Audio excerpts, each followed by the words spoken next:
Halo, halo, apa kabar? Kita ketemu di hari Senin. Wah, senang sekali nih, cerah nih. Kita sama-sama biru dengan Bung Rocky. Jangan ditafsirkan macam-macam ya. Karena birunya Bung Rocky ya agak lebih lebih terang. Saya birunya biru telur asin gitu. Jadi kalau campurin ini bukan warna partai, tapi justru yang lebih seru saya kira hari ini eh, akan ada kopdarnya PSI ya, dan disebutkan akan dibahas katanya ada aspirasi untuk menjadikan Kaisang itu sebagai ketua umum. Ini kelihatannya gerak cepat dan saya kira mungkin Kopdar ini hanya formalitas gitu ya Bung Rocky, atau gimana menurut Anda? Saya kira kesimpulannya sudah dibuat Hmm. sebelum pembicaraan publik. Dan Hmm. memang itu intinya. Dan yang udah kita duga dan kita analisis di FNN berkali-kali bahwa Pak Jokowi memerlukan vehicle, memerlukan wahana untuk meneruskan kepemimpinan dia. Dan itu berarti kekuatan politik. Nah, kekuatan politik itu nggak mungkin relawan doang, ini harus dilembagakan. Jadi PSI akhirnya yang dulu sebetulnya diincar oleh Pak Jokowi setelah mondar-mandir ngambil mau berupaya ke PDIP dan Gerindra nggak mungkin, maka terpaksa dia balik lagi pada ide awal bahwa PSI itu harus jadi milik Jokowi atau milik dinasti Jokowi. Dan itu ya kita lihat sebagai semacam proyek politik dari awal kan. Kan nggak mungkin Pak Jokowi setelah lengser nggak punya mainan, itu intinya. Nah, mainan yang paling bagus kalau dimainkan oleh keluarganya sendiri. Nah, itu masuk akal kalau Kaisang kemudian di apa di dipersiapkan untuk menjadi pemimpin PSI. Ya mungkin dulu Gibran sebetulnya tuh. Tapi enggak ada bedanya tuh. Kan poinnya tetap Jokowi memerlukan peralatan politik. Satu-satunya peralatan politik yang tersedia ya partai politik. Jadi masuk akal lah.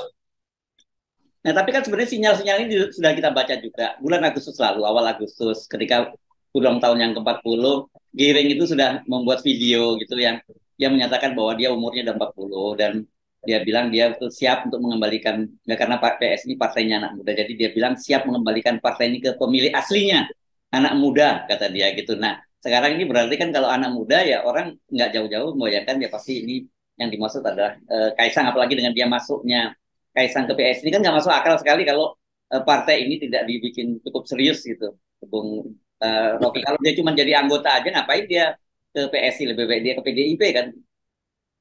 Iya, saya kira bukan soal siapa yang memiliki, bohirnya siapa itu, Iya, investornya iya. siapa. Ya itu kan memiliki juga, bro. Jadi sebetulnya anak muda memang dari awal partai itu didesain untuk kepentingan aspirasi anak muda. Hmm. Tetapi kita tahu dari awal aspirasi anak muda itu diamplopin oleh orang-orang tua yang Ya. sebetulnya kekuatannya bukan pada kekuatan ide tapi pada kekuatan kapital. Jadi asal usul PSI kan datang dari keinginan Presiden Jokowi untuk punya faksi atau punya semacam peralatan dalam berpolitik. Tapi eh, kemudian dia berubah karena ternyata partai yang didirikan dengan ide solidaritas, ide bunga mawar itu adalah ide sosialisme Eropa itu tidak berlangsung mengikuti ide bunga mawar itu, tapi ide uh, ya bunga-bunga liar yang masuk di situ. Kira-kira begitu kan. Kita nggak dengar satu satu cara berpikir yang sosialistis di PSI.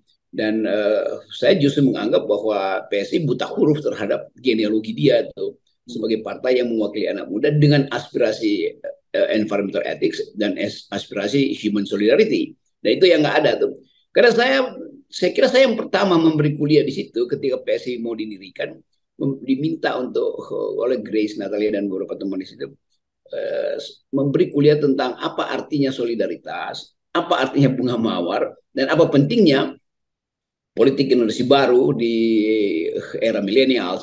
Jadi partai itu saya kenal karena saya diminta pertama kali untuk membrief partai itu tentang ide-ide modern demokrasi. Ternyata ide modernnya berhenti karena tiba-tiba ada namanya Kaisang 2-3 hari dipublikasikan dalam bentuk apa namanya storyboard yang narasinya dibuat dengan cara yang agak menggemparkan. Lalu hari ini akan dinyatakan sebagai ketua partai. Jadi di mana proses demokrasinya? Di mana orang melihat bahwa partai itu akhirnya diternakkan sebetulnya oleh istana atau kita melihat PSI sebagai peternakan generasi baru, bukan partai anak muda tapi peternakan politik buat anak-anak muda itu.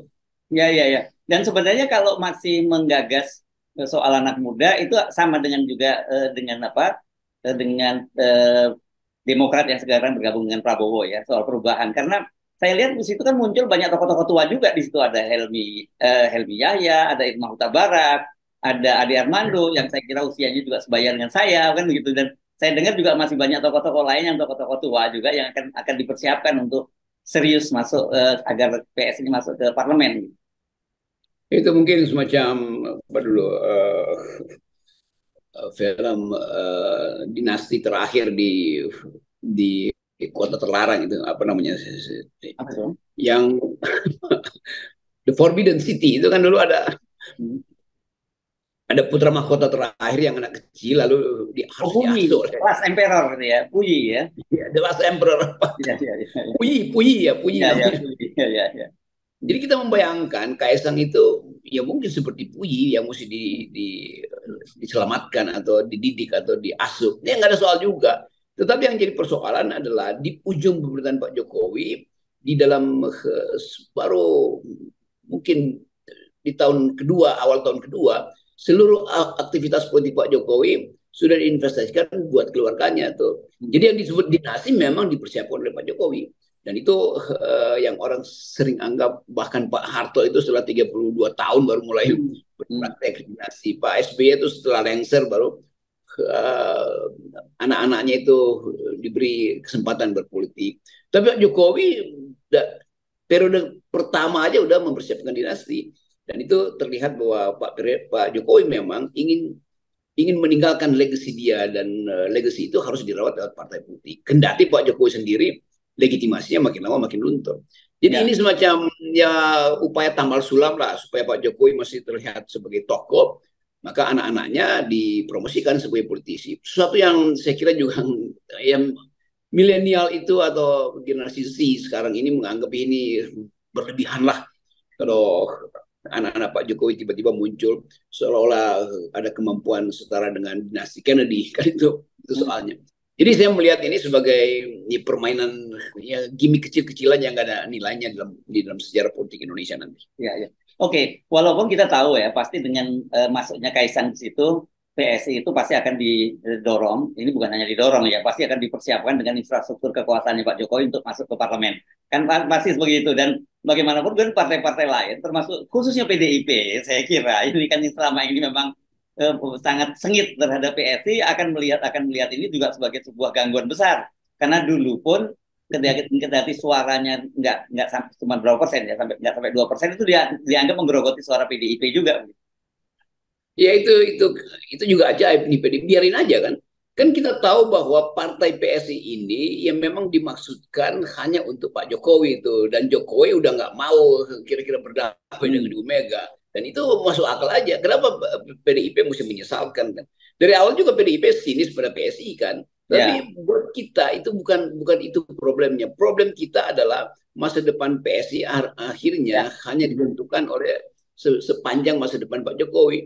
Nanti 2 bulan lagi kan Pak Jokowi nggak berkuasa. Itu berarti dana-dana yang mungkin diharapkan oleh PSI dari konglomerat atau dari oligarki kan berhenti juga kan. Ya, Jadi ya. sebetulnya ini ya konyol juga, tetapi ya udahlah kita anggap aja ini percobaan terakhir dari lilin yang akan padam, tiba-tiba lilin itu menyala terang benderang, lalu sumbunya habis, lalu padam tuh. Ya, ya. Jadi itu sebetulnya tuh, dan kita nggak lihat bahwa di Indonesia itu saya bertemu dengan banyak milenial dan menganggapnya PS itu buta huruf terhadap isu milenial, justru isu environmental ethics, isu-isu tentang apa namanya bahkan soal kesehatan reproduksi itu jarang betul dibicarakan tuh, isu tentang gender equality, apalagi isu tentang kepemimpinan intelektual kan di situ tak terlihat tuh beberapa pemimpin PSI itu kadar intelektualnya justru tak sebanding dengan apa yang mereka inginkan di backup oleh intelektual Indonesia.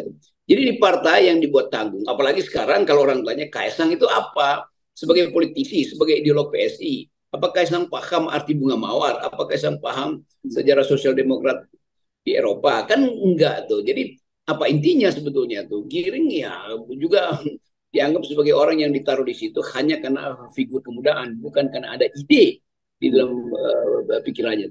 Saya kira itu soal-soal yang akan jadi jadi beban dari PSI untuk mempertanggungjawabkan kenapa Kaisang. Tapi buat kita ya kita nggak peduli karena memang dari awal partai Ya. itu jadi kerdil.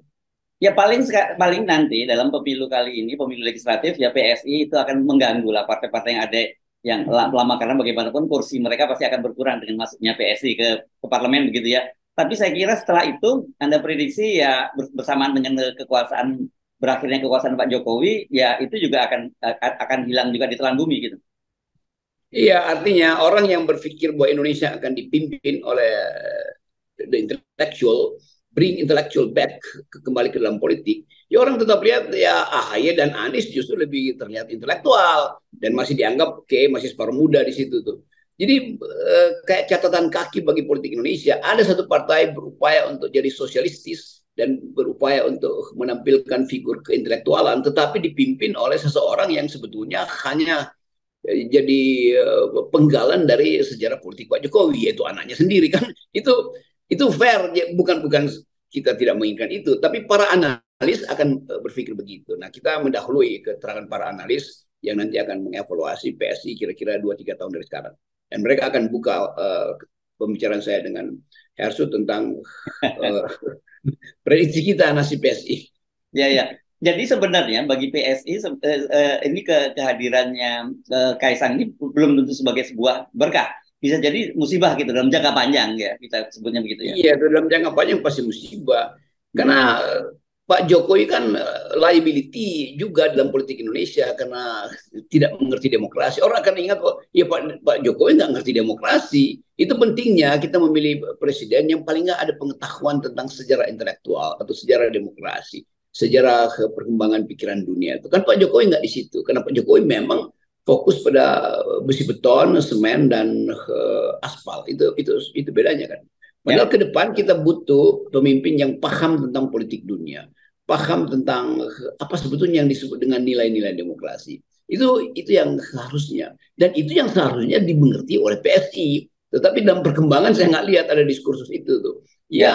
ada gimmick-gimmick soal Nah, pluralisme, tapi itu kan reaksioner, bukan PSI tidak pernah memproduksi satu narasi yang betul-betul bermutu secara intelektual tentang apa itu pluralisme, apa itu kemajemukan. Yang ya. mereka promosikan justru pluralisme di dalam diri dia sendiri itu. Dia nggak bisa bandingkan bahwa pluralisme dia itu semacam narsisisme aja. Dan ini yang berbahaya karena partai itu menjadi eksklusif dan hanya dimengerti ini adalah agen Jokowi, ini adalah agen oligarki. Kan buruk Ya, sekali kan kalau ya. PSI hanya didefinisikan seperti itu. Ya, dengan menghembuskan isu bahwa hari ini akan dibahas tentang kemungkinan Kaisang sebagai ketum itu, saya kira ini juga hanya gimmick ya, gimmick murahan saja gitu. Kalau toh kemudian jadi juga betul ketum, buat kita juga itu juga gimmick ya, bukan bukan isu ya, bukan bukan itu non isu lah gitu kita buat kita ya, Bung Rocky. Ya dia jadi non issue, tetapi memang mesti dibicarakan karena juga publik membicarakan. Tapi Yes, selalu proyek narasi FNN adalah menyodorkan alternatif analisis tuh. Dan yes, itu oke. sebetulnya yang membuat kita percaya bahwa suatu waktu FNN akan jadi acuan public ethics. Oke, baik. Terima kasih, Bung Rocky. Ya.